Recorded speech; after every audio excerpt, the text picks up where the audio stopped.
वाहिगुरु जी का खालसा वाहिगुरु जी की फतेह। दोस्तों, हमेशा की तरह मैं जब भी कोई वीडियो शूट करता हूँ तो कोई ना कोई संदेश देता हूँ, क्योंकि समाज के लिए संदेश देना बहुत ज़रूरी है।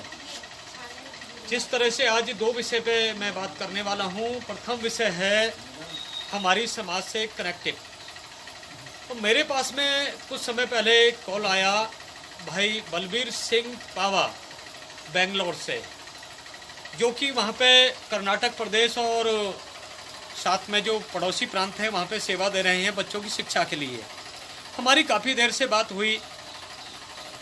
उन्होंने बताया कि जी हम यहाँ पे सेवा दे रहे हैं, शिक्षा के प्रति हमारा लगाव है और हम चाहते हैं कि सिकलीगढ़ सिख समाज पढ़ा लिखा हो, आगे बढ़े।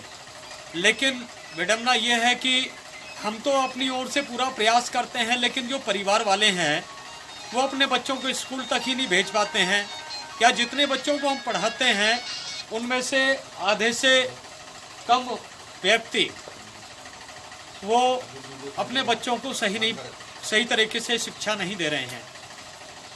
इसी तरह की शिकायत हमको उत्तर प्रदेश से, हरियाणा से, दिल्ली क्षेत्र से और पंजाब क्षेत्र से मिली है। मध्य प्रदेश क्षेत्र से भी इसी तरह के हमको सुनने में आया है कि जो वहाँ पे संस्थाएं अपना कार्य कर रही हैं सिकलीगढ़ सिख समाज के लिए, शिक्षा के क्षेत्र में जो देश विदेश की संस्थाएं अपना कार्य कर रही हैं, उनको उस प्रकार रिजल्ट नहीं मिल रहा है। देखिए, आप दिल की गहराई से थोड़ा समझने का प्रयास करें।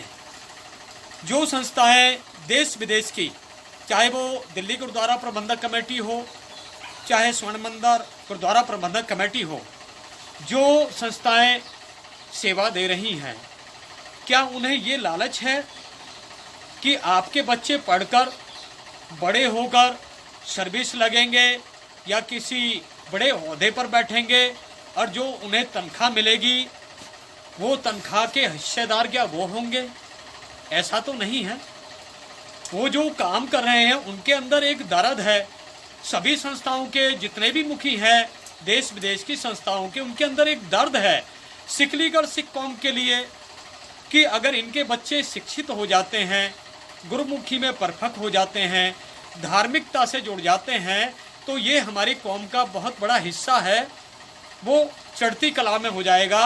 और ये जो कुछ एक लोग जो बिल्कुल थल्ले गिर चुके हैं, जो ऐसा समझे कि बिल्कुल भटक चुके हैं, उनको एक रास्ता मिलेगा।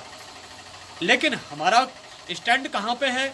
हमारा स्टैंड ये है कि हम उनकी बात को नहीं समझ पा रहे हैं। वो हमारे हितैषी हैं और कई बार हम उनके प्रति अगर कोई थोड़ा बहुत होता भी है तो उनके प्रति हम क्या व्यवहार करते हैं, उनसे ही उल्टा कहने लगते हैं।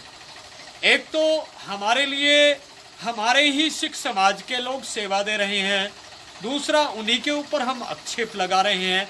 तो ये क्या इंसाफ वाली बात है? जो हमें करना चाहिए उस तरफ हमारी दृष्टि क्यों नहीं है? सभी बच्चों के माता पिता इस बात पर जोर क्यों नहीं दे रहे हैं कि जब हमारे बच्चों की शिक्षा का जुम्मा कमेटियों ने लिया है, संस्थाओं ने लिया है, तो फिर हम अपने बच्चों को निरंतर स्कूल क्यों नहीं भेज रहे हैं? ये कमी तो हमारी है ना, तो हमें सुधार नहीं करना चाहिए। तो इसी तरह से जैसे कि भाई तरसेम सिंह देओल ब्रिटिश सिख काउंसिल से उन्होंने मध्य प्रदेश क्षेत्र चुना, वहाँ पे धार्मिक स्थानों का उन्होंने बहुत बड़े पद्धर पर काम किया, वहाँ पे गुरुद्वारा साहिब बनाए गए, कई बच्चों को उन्होंने स्कॉलरशिप में स्कूली फीस भी दी और भी कई जगह बोर भी लगवाए।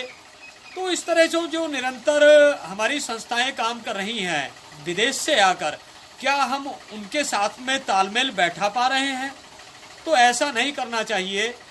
हमें निरंतर उनसे तालमेल बैठाने की ज़रूरत है, क्योंकि वो कौम के दर्दी हैं। आप इस बात को अच्छी तरह से समझो, जिस कौम को दर्द होगा वही व्यक्ति ये कार्य करता है। नहीं तो क्या ज़रूरत है कि भाई बलबीर सिंह जी पावा जो मूल हापड़ उत्तर प्रदेश के रहने वाले हैं, वो बेंगलोर जाके सेवा दें, वहाँ के सिकलीगढ़ सिख बच्चों को पढ़ाएं।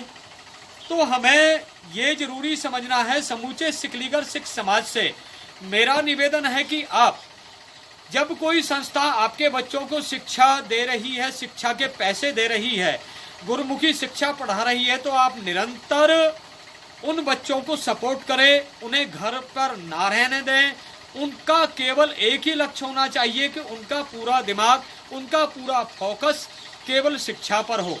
तो ये आपकी जवाबदारी है दोस्तों। संस्थाएं तो सेवा दे रही हैं, ऐसा नहीं है कि देश विदेश की संस्थाएं, कमेटियां, प्रबंधक कमेटियां वो सेवा नहीं दे रही हैं, वहाँ पे सेवा मिल रही है। लेकिन हाँ, पूरे भारतवर्ष में नहीं, पूरे प्रांतों में नहीं, उनके भी एक क्षेत्र बने हुए हैं। अगर हम ऐसे कह दें कि भाई पूरे पंजाब क्षेत्र को स्वर्ण मंदिर गुरुद्वारा प्रबंधक कमेटी सेवा पहुंचा रही है, तो ये गलत होगा। उनमें कुछ इलाके हैं वहाँ पे सेवा पहुंच रही है उनकी, लेकिन सब जगह नहीं। वहाँ पे भी बहुत सारी परेशानियां हैं। जो हमारी सिरमौर कमेटी है, उनको भी थोड़ा इस तरफ ध्यान देना चाहिए कि सिकलीगढ़ सिख समाज है, हरियाणा में भी बसा हुआ है, पंजाब में भी है, उत्तर प्रदेश में भी है, गुजरात में भी है, मध्य प्रदेश में भी है, तेलंगाना में है, कर्नाटक में है, और भी अनेकों प्रदेश हैं, राजस्थान में है। तो थोड़ा थोड़ा करके अगर उनको सहयोग मिलता है सिकलीगढ़ सिख समाज को, तो यही कौम हमारे लिए ही काम आने वाली है। तो आप सभी लोग, कमेटी के जितने भी संचालक हैं, वो सभी जागरूक हैं, उनसे कोई बात छिपी हुई नहीं है, लेकिन आप इस तरफ अवश्य ध्यान दें, इतनी मेरी बेनती है।